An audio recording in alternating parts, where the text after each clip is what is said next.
वाहिनी संस्कृतियों की संता है गंगा। किस्सों कहानियों कथाओं की करुणत इतिहास की इतहीन अंतहीन प्रणाली है गंगा। भारत भूखंड को पोसने पालने दूध पिलाने वाली माँ है गंगा।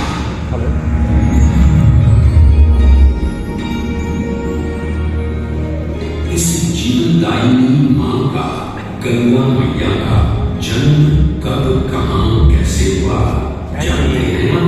आइए बैठिए, आज हम आपको दिखाएंगे सुनाएंगे गंगावतरण के पौराणिक मिथा की कहानी।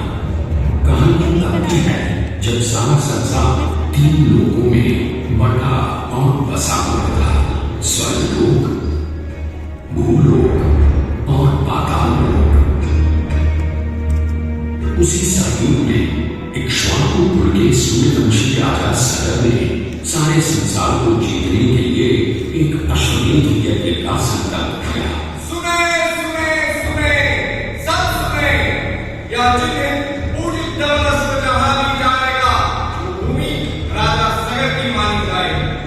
यदि किसी ने इस अश्व को रोका या पकड़ा तो उसे सगर के 7,001 पुत्रों और उनकी रक्षा सेना का सामना करना पड़ेगा। सुने सुने सुने। सगर का अश्व अजय अपराजेय बढ़ता जा रहा था और स्वर्गलोक में बढ़ती जा रही थी देवेंद्र इंद्र की दुविधा। उन्हें लगा कि अगर सगर का प्रभाव बढ़ता रहा तो उनका इंद्रासन ही मिल सकता था।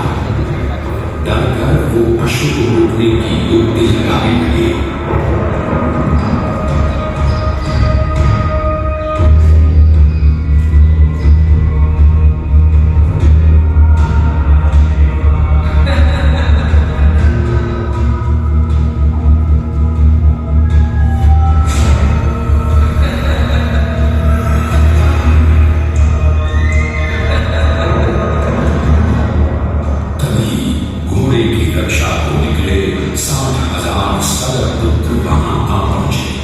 ऋषि कपिल के पास घोड़े को बंधा देख सगर पुत्रों ने ऋषि को घेर लिया। पापी ढोंगी छद्मी, हमारा अश्व चुराकर साधना का नाटक कर रहा है कपटी सन्यासी। अपना अश्व तो हम ऐसे ही ले सकते हैं, किंतु अश्वमेध का अश्व बांधने वाले को दंड देना हमारा धर्म है। आंखें खोल। यदि कपिल ऋषि ने खोल दिया तो तपस्वी योगाग्नि से तुम सब हो जाओगे राख। सूर्य के वंशजों को आग से डराता है भूत। अगर तुम्हें तुरंत आंख न खोली तो अभी तेरा दम भी सर तेरे धड़ से अलग करता हूं। घोड़ा छोड़।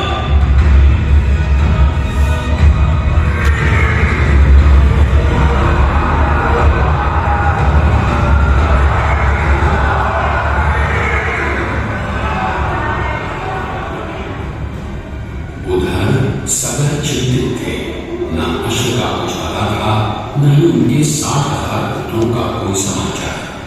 पिता की चिंता देखकर उनका प्रिय पुत्र अंशुमन भाइयों को ढूंढने चल पड़ा। कपिल ऋषि ने आंख खोली तो सामने राजकुमार अंशुमन था। अंतर्यामी ऋषि सब समझ गए। उनसे सच जानकर अंशुमन टूट गया। अपने भाइयों की ओर से मैं आपसे क्षमा मांगता हूं, किंतु आपको ही उन्हें वापस जीवन दान देना होगा। मृतकों को जीवन नहीं, तर्पण की होती है आवश्यकता। मृत्यु का इलाज कोई नहीं कर सकता, किंतु मेरे कोप की योगाग्नि से भस्म लोगों का आसान नहीं होगा तर्पण। गंगा जल, केवल गंगा जल ही करेगा मुक्त उन्हें, जो भस्म हुए तेरे परिजन। गंगा, गंगा किसका नाम है ईश्वर? स्वर्ग की सरिता है गंगा, विष्णु के चरणों से पैदा ब्रह्मा की पुत्री है गंगा। विष्णु के पैरों से पैदा ब्रह्मा की पुत्री? मैं कुछ समझा नहीं श्रेष्ठ ऋषि। ये एक लंबी कहानी है। शाही था राजा बलि, पर करता था दम। पूरी पृथ्वी पर फैला था उसका ही आतंक। उसके आतंक को रोकने विष्णु ने धरा एक रूप। 52 अंगुल का कोना बनकर पहुंचे जहां था भूप। सारे दरबारी पौने ब्राह्मण बनना से, पर बलि ने जब उसे दान मांगने को कहा तो उसने कुटिया बनाने को केवल 3 पग भूमि मांगी। पर जब पौने ब्राह्मण ने भूमि नापनी शुरू की तो जैसे भूचाल ही आ गया।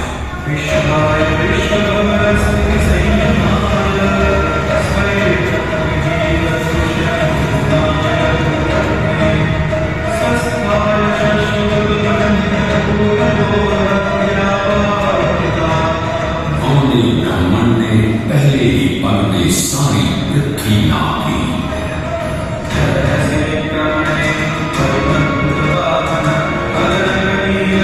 वामन ने दूसरा पग जब स्वर्ग में रखा तो ब्रह्मा ने उनके चरण धोए। विष्णु के चरणों से निकले उस जलामृत को ब्रह्मा ने अपने कमंडल में डाल दिया। बलि, अब बता, तीसरा पग कहाँ रखूं? मैंने जान गया हूं आप ब्राह्मण नहीं, स्वयं विष्णु है। आप अपना तीसरा चरण मेरे सर पर रखिए ब्राह्मण देव।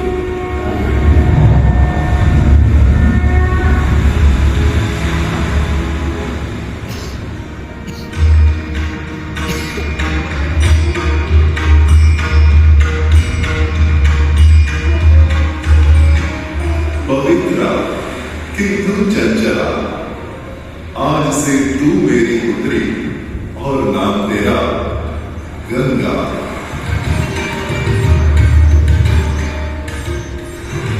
पुत्री पाकर ब्रह्मा बड़े प्रसन्न थे। तभी स्वर्ग में आना हुआ ऋषि दुर्वासा का। बेचारी बालिका गंगा, उसे कहां पता था दुर्वासा का क्रोधी स्वभाव। चंचला गंगा, यदि तुझे स्वर्ग में भंग करना है ऋषि दुर्वासा का ध्यान, तो तू भूलोक में जा। वही पतित पृथ्वी है अब तेरा स्थान। क्षमा क्षमा ऋषियों, गंगा है अभी अमृत, कैसे झेल पाएगी वो आपका श्राप और क्रोध? भूलोक को इसे जाना पड़ेगा, किंतु ना ही। जब इसका बुलावा आएगा तब जान जाएंगे सभी। और फिर वापस कब आएगी मेरी बेटी? पृथ्वीवासियों को अपने घर से धोते धोते जब यह स्वयं दूषित प्रदूषित हो जाएगी, तब गंगा धरती पर और न रहने पाएगी और वहां से लुप्त हो वापस स्वर्ग आ जाएगी।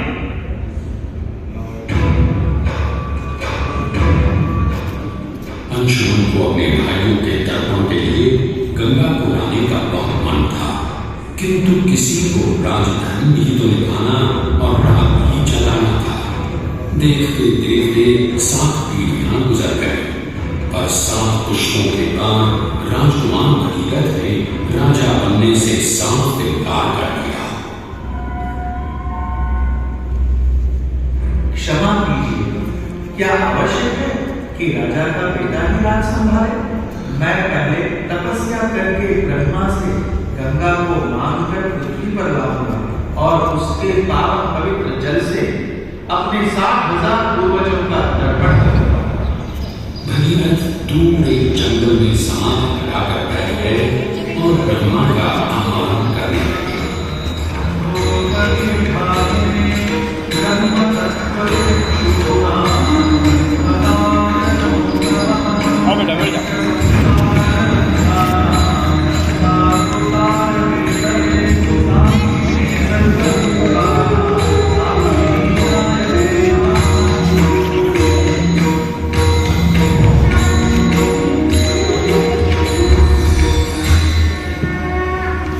पुत्र भगीरथ, हम तुम्हारे कब से प्रसन्न हैं? बताओ, क्या आशीर्वाद चाहिए? भगवान, मेरे पूर्वजों के तर्पण के लिए मुझे आपकी बेटी गंगा चाहिए। ब्रह्मा समझ गए कि गंगा के पृथ्वी पर जाने और धरतीवासियों का कल्याण करने का समय आ चुका है। और उन्होंने एक चेतावनी दी और कहा कि यदि गंगा स्वर्ग से सीधे धरती पर गिरी तो सारी धरती ही नष्ट हो जाएगी और पृथ्वी को चीरते हुए गंगा सीधे पाताल में पहुंच जाएगी। इसलिए उन्होंने भगीरथ को सुझाव दिया कि वो भगवान शिव शंकर को मनाए ताकि जब गंगा स्वर्ग से नीचे उतरे तो वो उसके वेग को अपनी जटा में थाम ले। भगीरथ ने एक अंगूठे पर खड़े होकर भगवान शंकर को मनाने के लिए शिव शंकर का जाप शुरू कर दिया।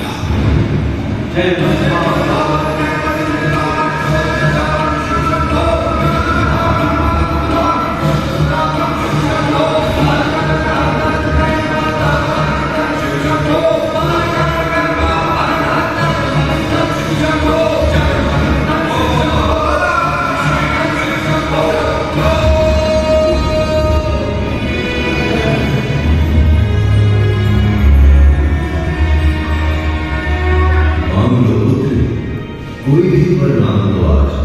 प्रभु, जब गंगा स्वर्ग से धरती पर गिरे तो आप उन्हें बीच में अपनी जटाओं में साथ लें, वरना पूरी धरती नष्ट हो जाएगी। शिव तैयार है, आने दो गंगा को, आने दो।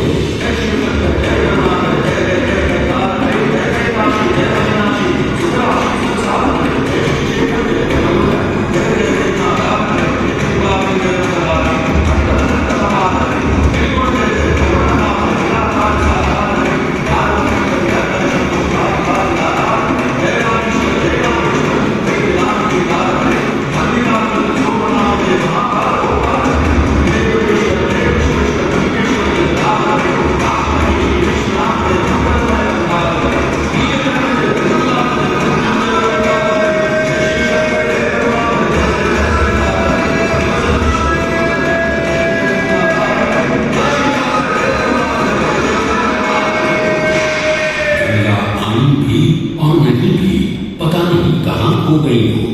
जब पूरा एक साल बीत गया तो भगीरथ ने शिव जी से पूछा। गंगाधर भोलेनाथ ने कहा कि गंगा उनकी जटाओं में ही भटक रही थी, पर फिर मुस्कुराते हुए उन्होंने गंगा को अपनी जटाओं से मुक्त कर दिया।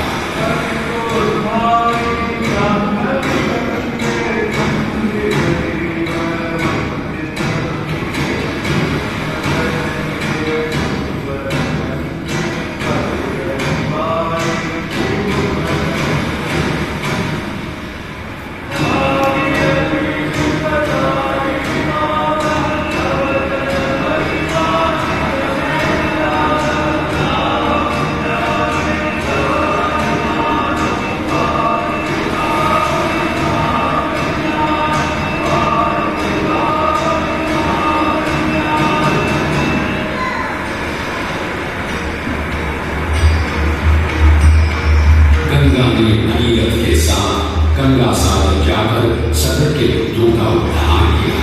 तत्साथ वो भारत की सबसे महत्वपूर्ण नदी बन गई, जिसका भारत के जीवन में धार्मिक, आर्थिक, सामाजिक, ऐतिहासिक विधान है।